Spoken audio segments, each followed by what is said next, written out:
আর কোথায় কোথায় যাওয়া হয় আর কি কি করা হয় যা আমি নিষেধ করি সে সব কিছু? কিছু না, কিছুই করিনি আমি। আমাকে জিজ্ঞেস করেন। ফোপাতে ফোপাতে বলে জান্নাত। দেখি আমার দিকে তাকাও তো। জান্নাত ভেজা দু চোখ তুলে তাকাতেই স্বামীর আবারও চেঁচায়। আমার নিষেধ সত্ত্বেও কেন গিয়েছো বাড়িতে? বারোয়ারি মেয়েদের মতো পাড়া মারাতে না পারলে শান্তি লাগে না, তাই না? ঘরের কোণে কিছুতেই শান্তি লাগে না। তাই তো বলি দিন দিন এত উদাসীন কেন সংসারের প্রতি? আসলে মনটা তো পড়ে থাকে রাস্তায়। এ কথার জবাবে জান্নাত কিছুই বলে না, আবারও চেঁচায় স্বামীর। ও বাড়িতে কয়টা পুরুষ মানুষ জানো না? তাদের সাথে আমাদের কেমন সম্পর্ক সব জানো না? একেবারে মুখ দেখাতে গিয়েছে ওদের। ভালো মন্দ বুঝে আমি বারণ করেছি। সুযোগ পেয়ে আমার বউয়ের আঁচল ধরে টানতেও ছাড়বে না ওরা। আশেপাশের বাড়িতে যেতে দিইনি আমি?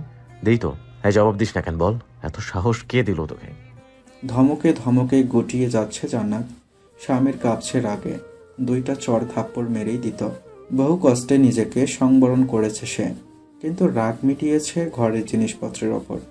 কিছুক্ষণ ভাঙচুর করে হাঁপাতে হাঁপাতে বিছানায় বসে বলে, বেয়াদব শোন, এটাই প্রথম এবং শেষবার। এরপর এমন দুঃসাহস করলে ঠ্যাং ভেঙে ফেলবো। স্বামীর চেঁচামেচি করে ঘর থেকে বেরিয়ে যাওয়ার পরে জান্নাত দ্রুত ঘরের দরজা বন্ধ করেছে। রিজিয়া বণিক শত অনুরোধ করলেও খোলেনি। চিল্লিয়ে কিছুক্ষণ কেঁদে চুপ করে গিয়েছে। তখন থেকে কক্ষবন্দি সে। দুপুর 2টা নাগাদ জান্নাত উঠে দরজা খুলে দেয়। বাইরে তখন ঝুম বৃষ্টি শুরু হয়েছে। টানা 3 দিন ধরে এই একই সময়ে বৃষ্টি হচ্ছে। রেনু এসে ঘর পরিষ্কার করেছে। রিজিয়া আর সুহানা এসে জান্নাতকে বোঝায়। রিজিয়া ছেলেকে বিশ্বাস করে না। জান্নাতের শরীর দেখতে থাকে সে খুঁটিয়ে খুঁটিয়ে। জান্নাত নড়ে চড়ে ওঠে, শাশুড়িকে ছোট করে বলে, মারেনি আম্মা। রিজিয়া মলিন মুখে দেখে মেয়েটাকে। মেয়েটার জন্য তার অগাধ মায়া। অযথা মেয়েটার জীবনটা নষ্ট করলো তারা। এই মেয়েটা আরো ভালো হাসি খুশি থাকতে পারত। শীতকালে হঠাৎ এত বৃষ্টি হয় না, বৃষ্টি যেন থামছেই না। 2:30 পেরিয়ে গেলেও আজ যখন স্বামীর এলো না দুপুরের খাবার খেতে, তখন জান্নাতের চিন্তা হলো, কখনো তো এমন হয় না। আজ কি কোথাও যাওয়ার কথা ছিল ওনার, নাকি রাগ করে আসছে না?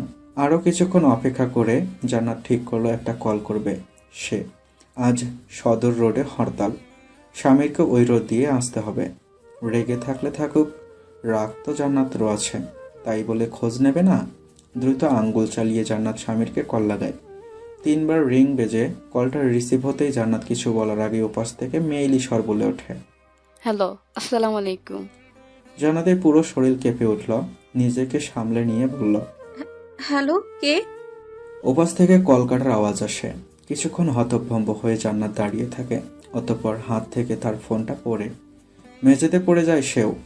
মাথাটা এলোমেলো হয়েছিল আগেই, তাই কিছু খতিয়ে দেখার কথা মাথায় আনলো না অতটুকু মস্তিষ্কে। মামি যে তাকে সবসময় বলে, অবাধ্য হইস না, অবাধ্য হইস না, এতে পুরুষ মানুষরে মন উইঠা যায়। আর বড়লোক পুরুষের জন্য সবসময় রেডি থাকে বিকল্প নারী। তোরে ভালো কইরা কইতাছি জান্নাত, অবাধ্য হইস না। চাঁদের নাহান স্বামী পাইছ, নিজের উপর থেকে এর মন উঠতে দিস না। কিছুক্ষণ থম মেরে বসে থেকে একটা বিকট চিৎকার দিয়ে ওঠে জান্নাত। নিচতলা থেকে ছুটে আসে রিজিয়া বণিক। ছুটতে ছুটতে এসে দেখে জান্নাত মেঝেতে বসে কাঁদছে আর দেয়ালে কপাল ঠুকছে। রিজিয়া ছুটে এসে ছেলের বউকে ধরে। এই বৌমা, কি হয়েছে? এমন কেন করছো? হাঁপাচ্ছে জান্নাত। হাঁপাতে হাঁপাতেই কোনো রকমে আর্তনাদ করে উঠল। আম্মা, আম্মা, আমার সব শেষ হয়ে গিয়েছে। সব শেষ হয়ে গেছে মানে? আপনার ছেলে, আমার ছেলে কি? আপনার ছেলে একটা মেয়ের কাছে গিয়েছে আম্মা। বলতে বলতে আবারও কান্নায় ভেঙে পড়ল জান্নাত। তবে কি এমনই হয় সব মেয়ের জীবনে? যেমন তাদের গ্রামের অনেকের সাথেই হয়েছে, এমনই মেয়েদের জীবন। 2 হাতে উজাড় করে দিলেও পুরুষ মানুষ ভুলিয়ে রাখা যায় না। জান্নাত তো 2 হাতে উজাড় করেই দিল অনুগত্য। তবুও কি করে পারলো লোকটা এমনটা করতে? কান্না থামছে না জান্নাতের। রিজিয়া বললেন, একটু শান্ত হও, আগে বুঝো তুমি কি উল্টাপাল্টা ভাবছো। এসব কথার জবাব না দিয়ে জান্নাত দুকরে ওঠে। আম্মা, আমি কি অনেক বড় দোষ করেছি যে এতটুকু সময়ের মধ্যে আরেকজনের কাছে যেতে হবে? বাড়িতে একটা পুরুষ লোক নেই। রিজিয়া আর সুহানা পড়েছে মহাবিপদে। জান্নাতে থেকে যেটুকু শুনতে পেল তাতেই মাথা ধরেছে। স্বামীরকে লাগাতার ফোন করে যাচ্ছে তারা, স্বামীর ফোনটা ধরেনি। সারাদিনের কাজের চাপে কাহিল অবস্থা স্বামীরের। অফিস থেকে বেরিয়েছে রাত 9টার দিকে। সেখান থেকে চলে এসেছে তানভীরের বাড়িতে। তানভীরের বউ গিয়েছে বাপের বাড়ি, তাই সে সুযোগে সব বন্ধুরা মিলে রাত 1:30 অবধি সেখানে কার্ড খেলেছে। তানভীর এক ফাঁকে জিজ্ঞেস করে, কি হয়েছে? রাত 1:30 বাজে। বেচারিকে যথেষ্ট তোর পেছিস, এবার যা বাড়িতে। যাব সময় হলে, শিক্ষা হোক ভালো করে, তারপর যাব।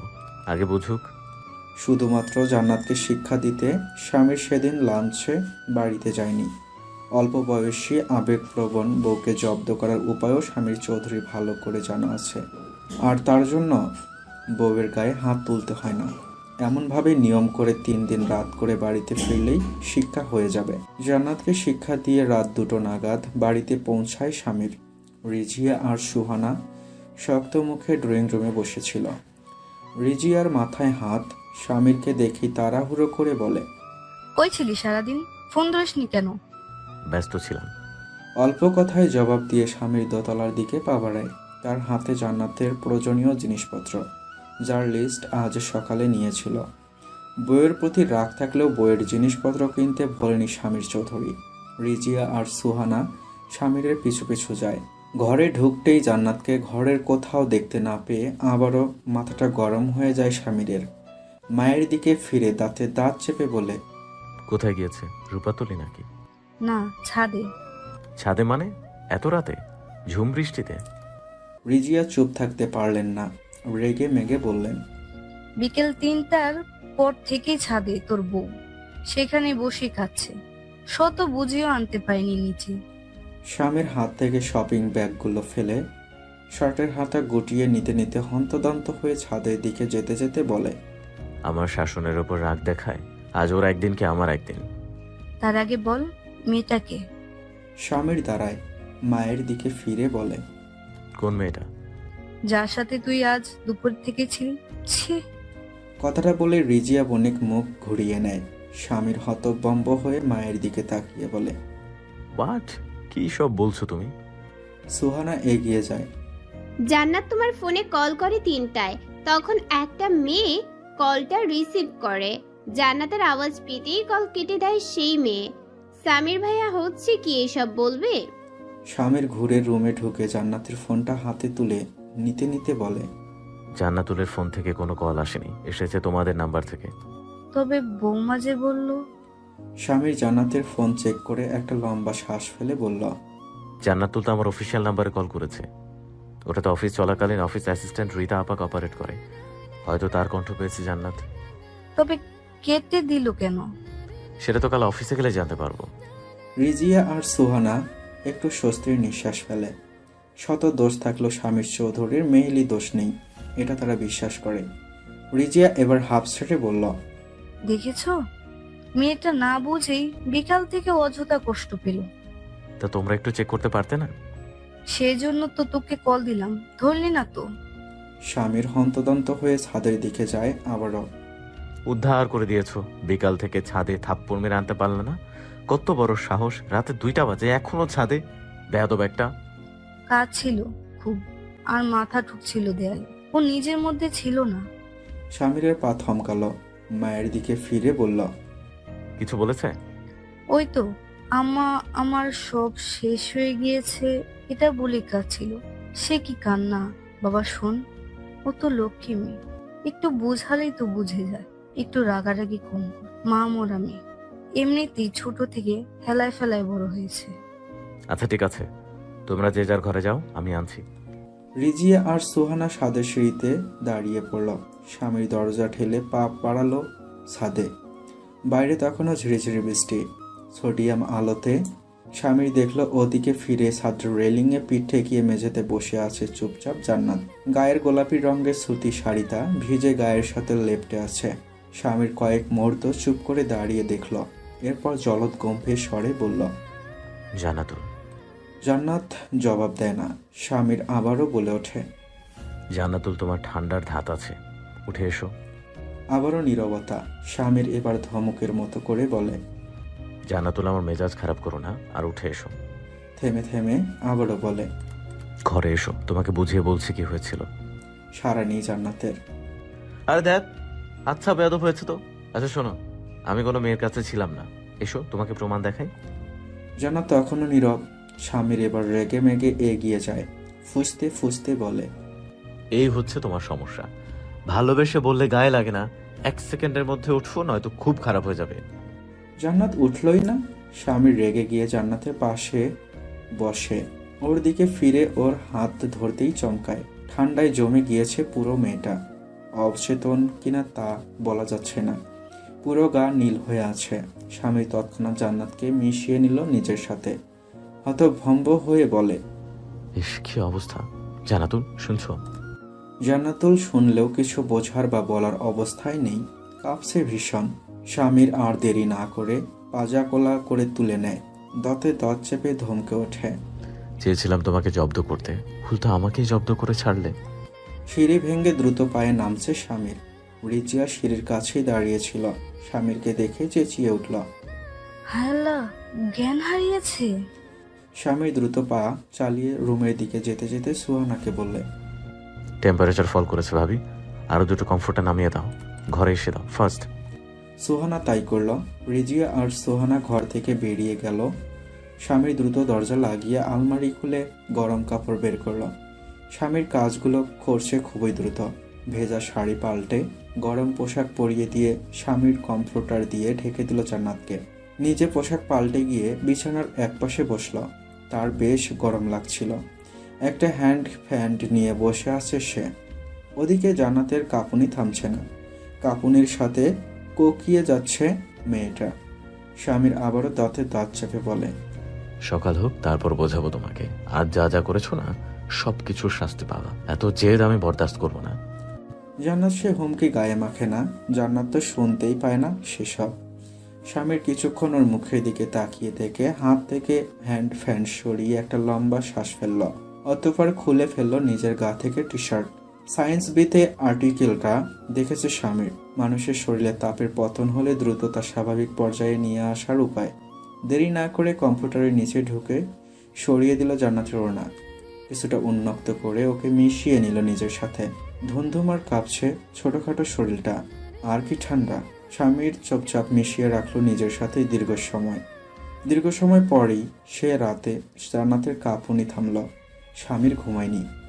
3:30 নাগাদ জান্নাতের গা গরম হয়ে উঠল আচমকা। এভাবে তাপমাত্রা আপ ডাউন করছে দেখে দুশ্চিন্তার ছাপ পড়ল স্বামীরের। বিয়ের পর থেকে ঠান্ডা জ্বরে বেশ ভুগতে দেখেছে, তবে এমন কিছু কখনো হয়নি। অবশ্য আজ টানা 8 ঘন্টা ভিজেছে। এক পর্যায়ে জ্বর বাড়লে জান্নাত তরপাতে থাকে। স্বামীর টের পায় জান্নাত তাকে কিছু বলছে। সে কান আরেকটু এগিয়ে নিয়ে জান্নাতের মুখের কাছে এবার বেশ নরম গলায় বলে, কিছু বললে? জান্নাত সেসব জবাব না দিয়ে গঙ্গানির মতো আওয়াজ করে। পরপর বলে, মাই মুনা, এই বুড়ি। স্বামীর তাকিয়ে আছে এক দৃষ্টিতে জান্নাতের মুখের দিকে। বুঝতে পারে জান্নাত প্রলাপ বকছে। এর আগেও সামান্য ঠান্ডা জ্বর হলেই উল্টা পাল্টা বকতে দেখেছে মেয়েটাকে। স্বপ্ন দেখেও কথা বলে, পুরো বাচ্চাদের মতো স্বভাব এখনো মেয়েটার। জান্নাত কাঁপতে কাঁপতেই বলতে থাকে, তোর নাতির মাথায় গোবর বুড়ি। স্বামীর চমকে তাকায় ওর মুখের দিকে। জান্নাত আবারও বলে, জিহাদ, আমাকে এসে নিয়ে যাবি? স্বামীর এইবার নড়ে চড়ে উঠল, ভ্রু যুগল গুটিয়ে এলো তার। গম্ভীর হয়ে বলল, জিহাদকে? এই জিহাদকে তোমার প্রেমিক ছিল? এই এতটুকু মেয়ে তুমি, তোমার প্রেমিক ছিল? জান্নাতের উত্তপ্ত শ্বাস আঁচড়ে পড়ছে স্বামীরের গায়ে। পুনরায় বলে, 3 সেন্টিমিটার ব্যাসার্ধের একটা দৈর্ঘ্য, লম্বা যার প্রস্থ। এসব কি বলছো? অবাক হয়ে অস্ফুটে বলে স্বামীর। আবারও মোহ কাঁপছে জান্নাত। ছটফট করলেই বলে, আমি সতীনের ঘর করব না। এবার স্বামীরের বড্ড হাসি পেল। মুখ থেকে গম্ভীরতা সরে গেল মুহূর্তেই। কিছুক্ষণ নিশ্চুপ হেসে বলে, আচ্ছা, করতে হবে না সতীনের ঘর। বিষ দিয়ে মারবো আমি। ও বাবা, ভয় পাইছি। হাসতে হাসতে বলে স্বামীর। চুপ হয়ে যায় জান্নাত। আরও কিছুক্ষণ গঙ্গানির মতো আওয়াজ করে। স্বামীর আরেকটু ঘনিষ্ঠ হয় জান্নাতের। জান্নাত হঠাৎ দাঁতে দাঁত চেপে বলে ওঠে, স্বামীরের স্বামী কাবাব বানিয়ে খাবো। স্বামীর এবার হাসি থামিয়ে কপাল কুঁচকে ফেলে। জান্নাতের গালে চাপড় মেলে বলে, এই ওষুধ খাবে? পিঠা খাবো। এখন পিঠা কই পাবো? জান্নাতের প্রলাপ বকুনি থেমে যায়। প্রায় মিনিট 10 পর জান্নাত আবারও নড়ে চড়ে ওঠে। বলে, আপনার মতো স্বামী যেন আমার শত্রুরও না হয়।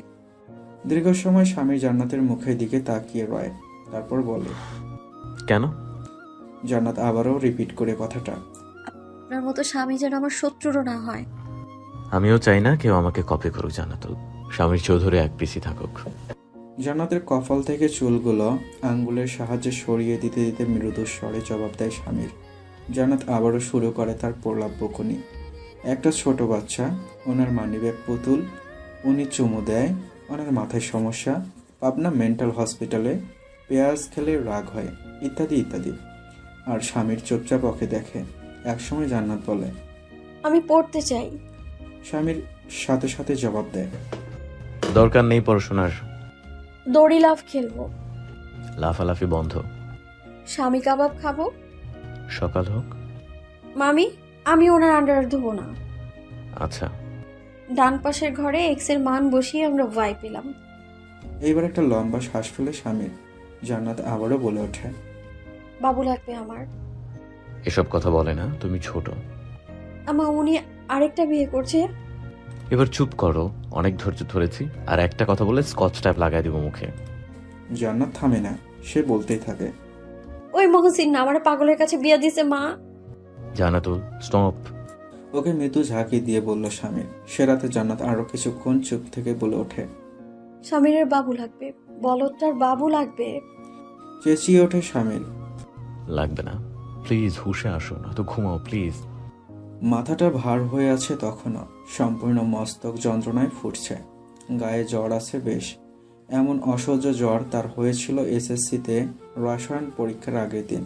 এ কারণে জিপিএ 5 ছুটে গিয়েছিল তার। জান্নাত অনুভব করলো কেউ তাকে দুহাতে শক্ত করে চেপে ধরে রেখেছে, দুটো শক্ত হাত। অতি পরিচিত ঘ্রাণ, মানুষটার সাথে যে তার বহুদিনের বাস। আকস্মিক চোখ মেলে তাকায় জান্নাত। মনে পড়ে লাগাতার গতকালের ঘটনাগুলো ক্রমান্বয়ে। একটা মহিলা স্বামীর ফোন রিসিভ করেছে, তার স্বামী একটা মেয়ের কাছে গিয়েছে। আবারও ধরফর করে ওঠে বুক, কান্না পায় তার। নড়ে চড়ে ওঠে, দেখে স্বামীর ঘুমিয়ে আছে। তার অতি কাছে টের পায় তার গায়ে পোশাকের পরিমাণ খুবই অল্প, তেমনি ওই লোকটার গায়েও। রাগ চাপে জান্নাতের, রাগ আর ক্ষোভে মাথা দপদপ করে। দুপুরে এই লোক একটা মেয়ের কাছে ছিল, সেই মেয়ের সাথে কি করেছে, কত দূর গড়িয়েছে সব। ভাবতে ভাবতেই হিতাহিত জ্ঞান হারিয়ে ফেলল সে। এই লোকটাকে সে ভয় পায়, তবে কৈফিয়ত জান্নাত চাইবেই। এত বড় সর্বনাশ করে জবাবদিহিতা দিতেই হবে। তবে কথা হচ্ছে জান্নাত কিভাবে প্রতিক্রিয়া ব্যক্ত করবে। কলার ধরে চেঁচাবে নাকি থাপ্পড় মারবে? যে বোকা ভীতু জান্নাত বুকে সাহস সঞ্চয় করে। থাপ্পড় মারার সাহস অবশ্য নেই, লোকটার কলার ধরবে বলে ঠিক করলো সে। কিন্তু লোকটার গা তো খালি, তাহলে ধরবে কি? আগে বরং লোকটাকে ঘুম থেকে তোলা যাক। জান্নাত দু চোখ মুছছে, হাত দুটো এগিয়ে নেয় স্বামীর থেকে। ঠিক তখনই স্বামীর চোখ মেলে তাকায়। সারা রাত না ঘুমানোর ফলে চোখ দুটো লাল টকটকে হয়ে আছে। জান্নাত ওই চোখ দুটো ভয় পায়, আজ হয়ে আছে আরো লাল। চোখ দুটো দেখেই তার কলিজা শুকিয়ে আসে। ঢোক গেলে ফেলে জান্নাত। মুহূর্তেই সমস্ত ক্রোধ মিইয়ে যায়। নিজের অবস্থান ভেবে দু চোখে পানি আসে তার। ফিরিয়ে নেয় চোখ। স্বামীর উঠে বসে তৎক্ষণাৎ। দেখলো জান্নাত কম্পিউটার পেঁচিয়ে বসে আছে, চোখে পানি। সেসব পাত্তা না দিয়ে স্বামীর জান্নাতের কপাল চেক করে। জ্বর তো এখনো আছে, শাড়ি পরবে? শাড়ি এনে দিব।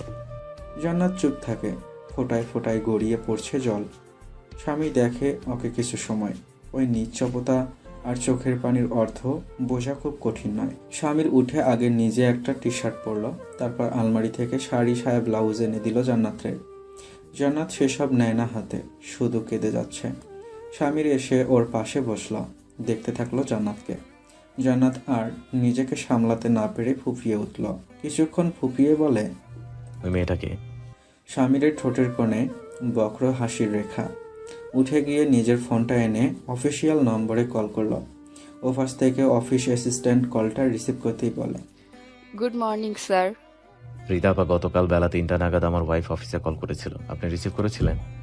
জি sir, but sorry sir, somehow কলটা কেটে যায়। এরপরে 2-3 বার চেষ্টা করেও ভাবিকে ধরাতে পারিনি। স্বামীর কল কেটে জান্নাতের চোখে চোখ রাখে। অবাক চোখে জান্নাত স্বামীর ফোনটা দেখছে শুধু। তর্জনী দিয়ে জান্নাতের মুখের ওপর আলগোছে পড়ে থাকা চুল সরিয়ে দিয়ে জামির বলতে থাকে। কান নিয়েছে চিলে। কিছুই বলে না জান্নাত, তখনও কাঁদে। স্বামীর এবার মেয়েটাকে কাছে টানে, ডান হাতে দু চোখের পানি মুছিয়ে দিতে দিতে বলে, ওটা আমার অফিসিয়াল নাম্বার। কপাল ঠোকাঠুকি করার আগে দেখা উচিত ছিল না আপনার? এইবার দীর্ঘ সময় পর দু চোখ বন্ধ করে একটু স্বস্তির নিঃশ্বাস ফেলে জান্নাত। কম্পিত স্বরে বলে, গতকাল লাঞ্চে আসেননি কেন? আমি ভেবেছি পথে আটকা পড়েছেন হয়তো, হরতাল সবখানে। স্বামীর মেয়েটাকে কাছে টানল, দু গালে দুটো চুমো খেল। জান্নাত তখন আবারও কেঁদে দিয়ে বলল, আমি আর ও বাড়িতে যাব না, সত্যি বলছি। জ্বর তোমার গায়ে, উঠে শাড়িটা পরে নাও, কিছু খেয়ে ওষুধ খাবে। জান্নাত মাথা নাড়ায় চুপচাপ। স্বামীর বিছানা গোছাচ্ছে। জান্নাত দুর্বল শরীরে উঠে দাঁড়িয়ে শাড়িটাকে কোনো মতে পরে নেয়। তারপর বিছানার এক পাশে জড়সড় হয়ে বসে। স্বামীর ওকে বিছানার হেড সাইডে হেলান দিয়ে বসিয়ে দিয়ে দরজার বাইরে গিয়ে রেনুকে ডেকে কিছু খাবার দিয়ে যেতে বলে ঘরে। এসে জান্নাতের মুখোমুখি বসে। জান্নাত নামিয়ে নেয় চোখ। স্বামীর জান্নাতের একটা গালে আলতো হাত ছুঁয়ে বলে, জিহাদকে জানাতো। জান্নাত চোখ তুলে তাকায়, ক্লান্ত স্বরে বলে, আমার ছোট ভাই? হাঁপ ছাড়ল স্বামীর। গতকাল থেকে এই ব্যাপারটাই মাথায় ঘুরছে তার বউ জ্বরের ঘরে অন্য এক পুরুষের নাম জপেছে। বিষয়টা পীড়া দিয়েছে স্বামীরকে। একটা লম্বা শ্বাস ফেলে স্বামীর বলে, সরি, ভুলে গিয়েছিলাম। আসলে গতকাল জ্বরের ঘুরে ওর নাম ডাকছিল বারবার, তাই। আচ্ছা থাকো তবে, সকাল 11টার কাছাকাছি আমি অফিসে যাই। তুমিও খেয়ে ওষুধ খাও। দুপুরে রেনু মাথায় পানি দিয়ে দেবে। বিকালের আগে একটু ধাতস্থ হলে তোমাকে নিয়ে এক জায়গায় বেরোবো। কোথায়? রেস্টুরেন্টে যাব। রেস্টুরেন্ট? উঠে দাঁড়ায় স্বামীর। রেডি হতে হতে গম্ভীর হয়ে বলে, হুম। এরপর আর কোনো কথা হয় না। স্বামীর রেডি হয়ে নিচে নেমে নাস্তা সেরে অফিসে যায়। জান্নাত সামান্য একটু দই চিরা খেয়ে ওষুধটা খেয়ে বিছানায় গা এলিয়ে দিতেই ঘরে ঢোকে রিজিয়া। এসে জান্নাতের কপালে হাত দেয়। জান্নাত উঠে বসে। ওর পাশে বসে কিছুক্ষণ জান্নাতের শুকনো মুখের দিকে তাকিয়ে থাকে রিজিয়া। তারপর বলে ওঠে, আমার ছেলেটা এত খারাপ না মা, তুমি মন ভারী করে রেখো না। জান্নাত শাশুড়ির কথার জবাব না দিয়ে বলে, আম্মা, একটা সত্যি কথা বলবেন? কি? ওনার কি মাথায় কোনো সমস্যা ছিল? ধরুন ছোটবেলায় কখনো মাথায় বড় কোনো আঘাত পেয়েছিল? ফ্যাকাশে হয়ে যায় রিজিয়ার মুখ। নিমিষে জান্নাতকে থমকে ওঠে। এসব কেমন কথা বৌমা? এসব কথা বলবে না, খবরদার। একটু রাগী ছেলেটা, একটু জেদি। তাই বলে মানসিক সমস্যা হতে যাবে কেন? একটা অফিস চালায়, ব্যবসা সামলায়, সব দায়িত্ব পালন করে। এভাবে মানসিক রোগী বানিয়ে দিলে স্বামীকে। তুমি বউ হয়ে যদি এসব বলো, বাইরের মানুষ কি বলবে? শাশুড়ির ধমকে জান্নাত মিইয়ে যায়। যতই হোক স্বামীর তার ছেলে, ছেলে টানে মা এভাবেই বলবেই। জান্নাত শাশুড়িকে ঠান্ডা করতে নিচু গলায় বলে, আমি সেভাবে বলতে চাইনি আম্মা। রিজিয়া শান্ত হলো। নিজেকে সামলে নিয়ে নরম গলায় ছেলের বউকে বলে, একটা কথা বলবো মা, স্বামী কি তোমাকে সবসময় বকে? সবসময় বকে না আম্মা। আমার ছেলে তোমাকে ভালোবেসে কাছে টানে তো? জি। তোমার কি লাগবে না লাগবে সবকিছু খেয়াল রাখে? জি। তাহলে মানসিক রোগী কি করে হয়? বৌমা, কিছু মানুষ থাকেই এমন, একটু খুঁতখুঁতে। স্বামী তেমন, একটু মানিয়ে চলো মা। জান্নাত সাথে সাথে জবাব দেয়, জি আচ্ছা আম্মা। সেদিন বিকেলে জান্নাতের জ্বর কমেনি। মাথার যন্ত্রণায় ফেটে যাচ্ছিল। স্বামীর অফিস থেকে আসতে পারেনি ব্যস্ততায়। রেস্তোরাঁয় যাওয়া হয়নি তাই। বিকালটা জান্নাত ঘরময় পায়চারি করে কাটিয়েছে। শুয়ে থাকলে গা ভারী লাগে খুব। বারান্দায় দাঁড়িয়ে ফুরফুরে বাতাসে শরীর মাখিয়েছে। মাইমুনার ঘরে সুহানা আর রুহি লুডো খেলছিল। শ্যামা নিজের ঘরে পড়ছে। সামনে টেস্ট পরীক্ষা। জান্নাত গিয়ে মাইমুনার পাশে বসে। মাইমুনা নিজের জন্য পান ছিঁড়ছিল। জান্নাতকে দেখে পান খাওয়া লাল দাঁত বের করে বলে, পান খাবি? জান্নাত মাথা নাড়ায়। মাইমুনা বলে, লাম তোর বাতার নাকি আরেকটা বিয়া করছে, এই কষ্টে তুই জ্বর উড়াইয়া পালাইছস। বলতে বলতে মাইমুনা খিক করে হাসে।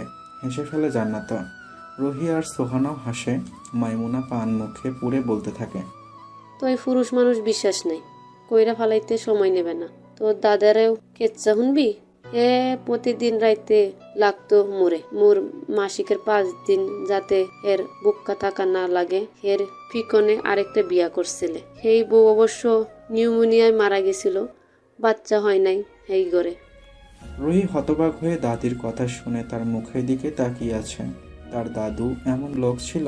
মাইমুনা হাঁ করে থাকা জান্নাত আর সোহানার দিকে তাকিয়ে বলে, নাত বউরা মুরে তোরা খারাপ ভাবতে পারস, তবে বুদ্ধি যা দিমু এইগুলান খারাপ না। এই পুরুষ মানুষ জাতটা একেবারে নেমুখ হারাম। ওই 5 দিন চোখ কান খোলা রাখবি, দেখবি কোন চিপাই যায়। রুহি দাদিকে চুপ করতে বলে দৌড়ে ঘর থেকে বেরোয়। তার গা গুলাচ্ছে মাইমুনার কথা শুনে।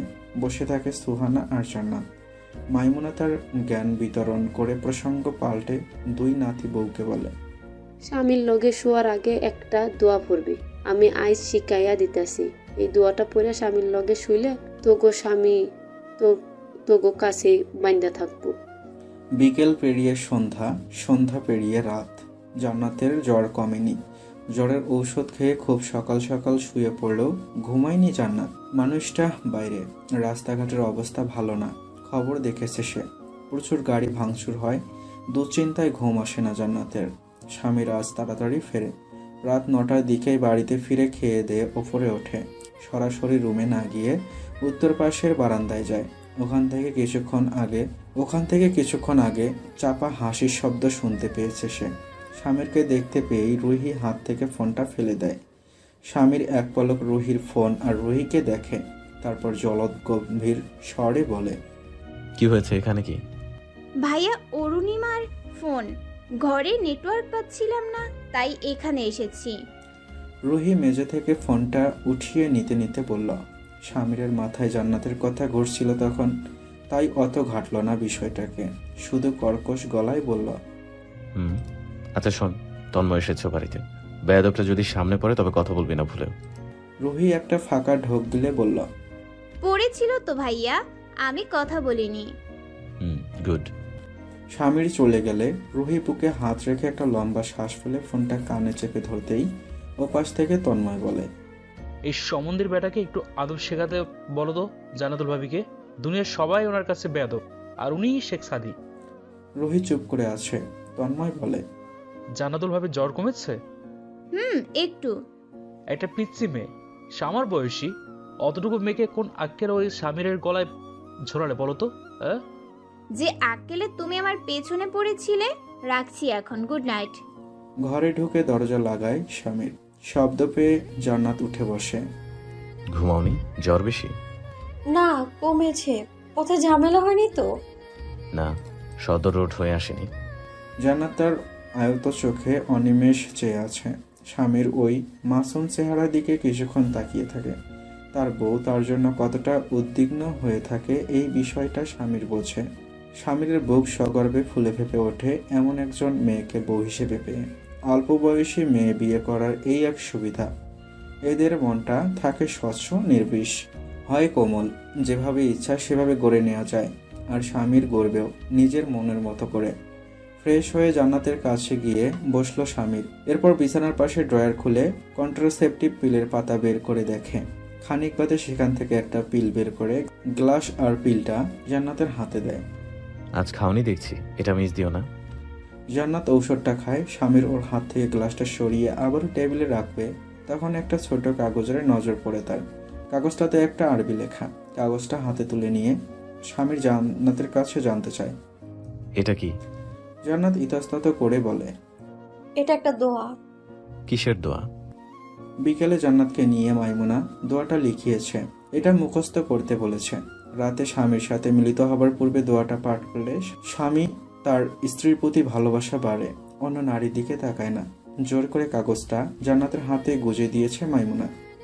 বললে না কিসের দোয়া? জানি না, দাদি বলেছে ঘুমানোর আগে পড়ে নিতে। ও। স্বামীর কাগজটা যথাস্থানে রেখে শুয়ে পড়ে। জান্নাতকে টেনে বুকে নিয়ে বাতি নিভিয়ে দেয়। রাত বাড়তে থাকে। জান্নাতের জ্বর ওঠানামার মধ্যে আছে। দুজনের কেউই ঘুমায়নি। হঠাৎ জান্নাতুল বলে ওঠে, শুনছেন? পড়শি আসবে আগামী পরশু। ভালো কথা। আমি ওর সাথে রূপাতলে যাব এবার। আমরা সিলেট যাব জান্নাতুল, রূপাতলির সামনের মাসে নিয়ে যাব তোমায়। কতবার বলবো বলো? ওখানে কি আছে কি? ওই এক খিটখিটে মামি আর পচা কাঁদা। এতটা উতলা কেন থাকো ওখানে যাওয়ার জন্য?